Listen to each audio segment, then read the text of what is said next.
So, I'm in my bed because I'm a lazy human. For this video, I'm not really sure how I'm going to do this, but I'm gonna try. Start off with, I did get something I've been waiting for. Yep, it's a flag. I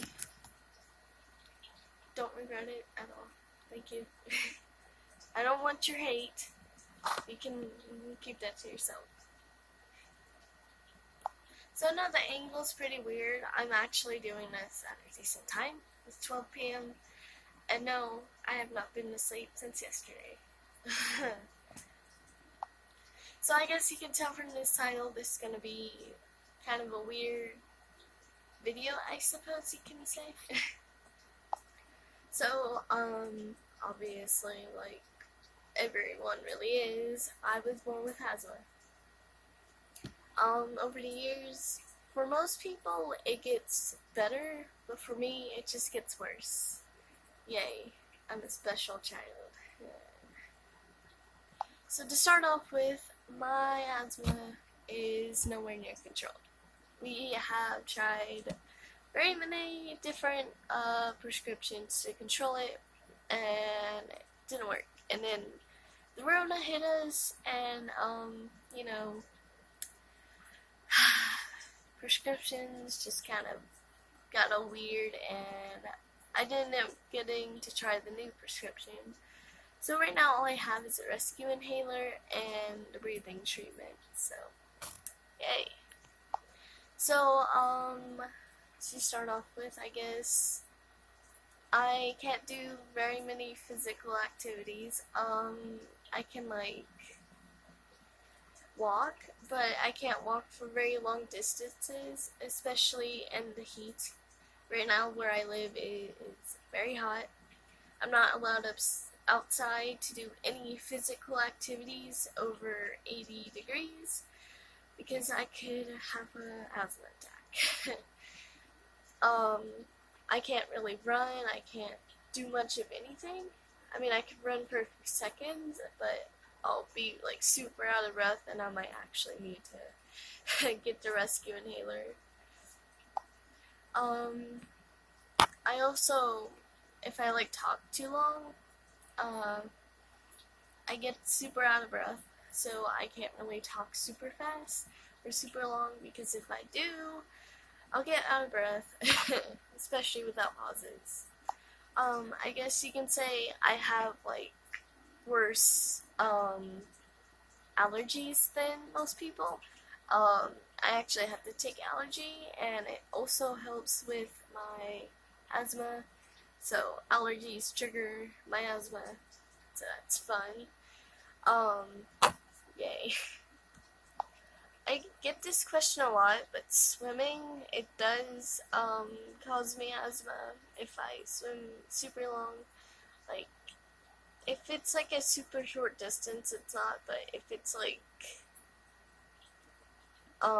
it just depends on the pool and the distance. I guess it's the best way to say that. One thing that most people don't really know or realize is that whenever I eat, I have to take breaks, which most people think that I like my food cold. I don't actually like my food cold. I like it at a decent temperature. It's just, I eat super slow, and it makes me very uncomfortable to eat in front of people because I can't eat fast. And it's just awkward to, be around a bunch of people that can eat normally, and I'm just over here like, yeah, I'm just, inhaling air through barely anything. I breathe better with my mouth open, so most of the time my mouth is open. If it's closed, especially during, like, the spring or the summer, it's hard for me to breathe. Going upstairs, definitely makes me lose my breath, so I don't really like stairs. My room is upstairs, so I don't like to go up and down them very often, especially carrying things. It's very difficult.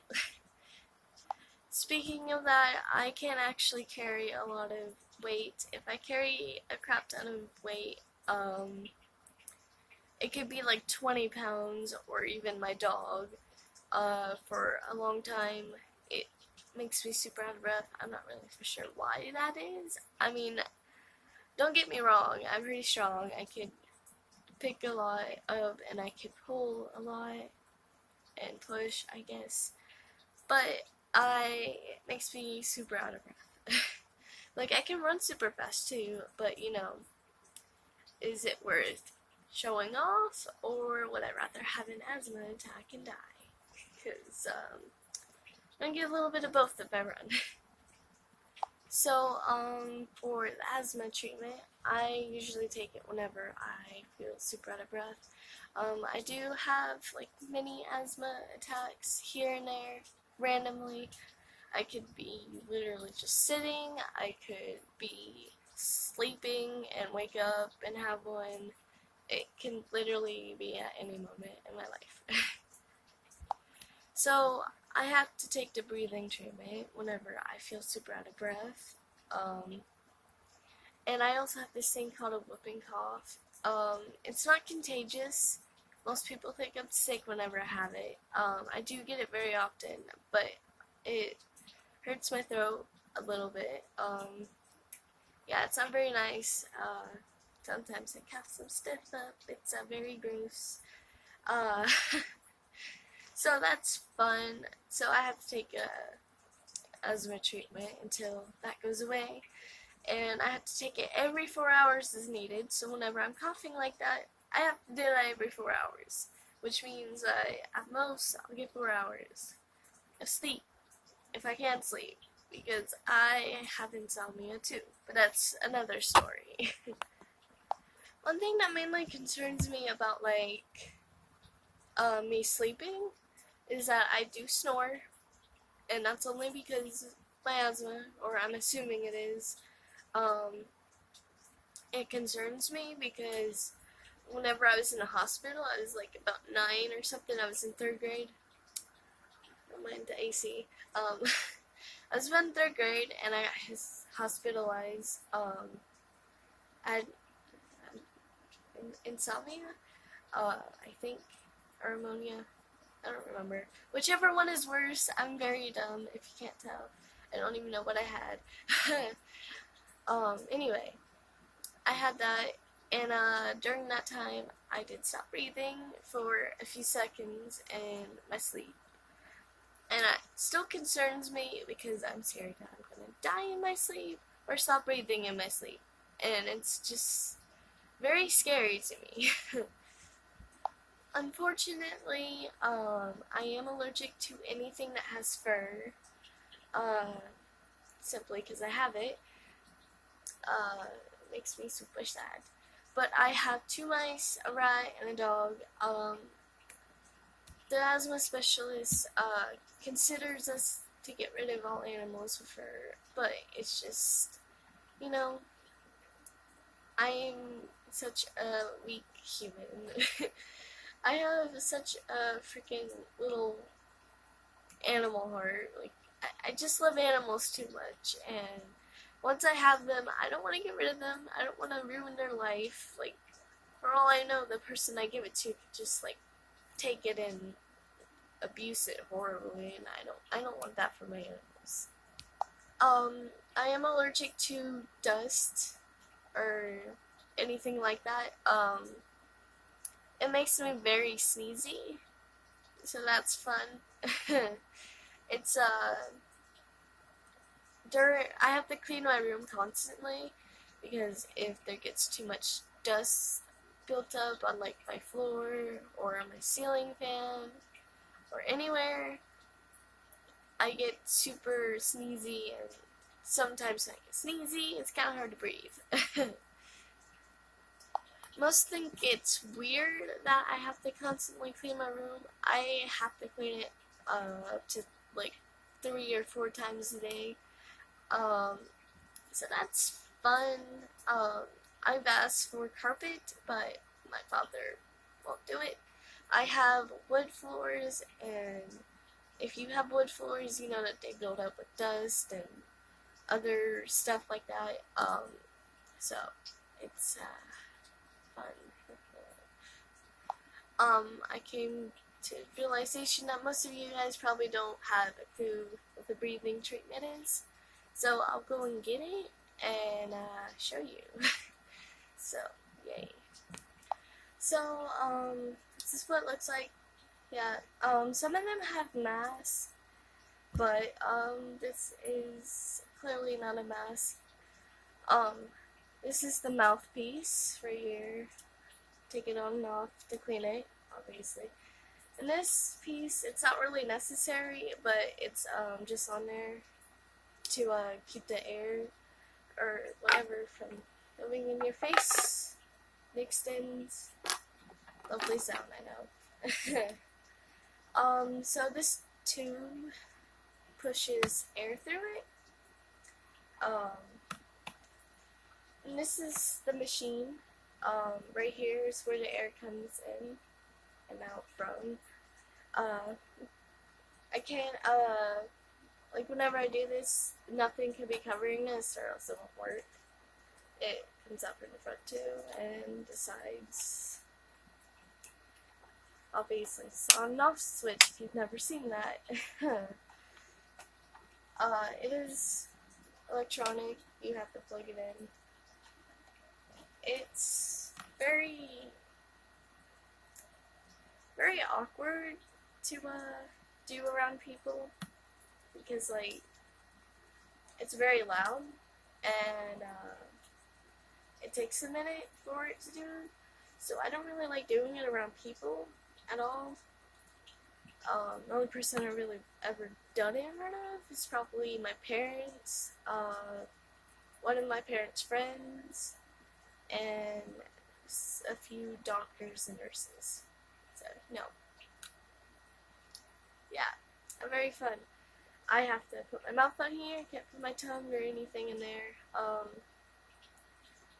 I have to breathe in and out, take deep, long breaths and normal breaths, and sometimes they even recommend coughing through it if you're doing it for coughing. So this thing comes off.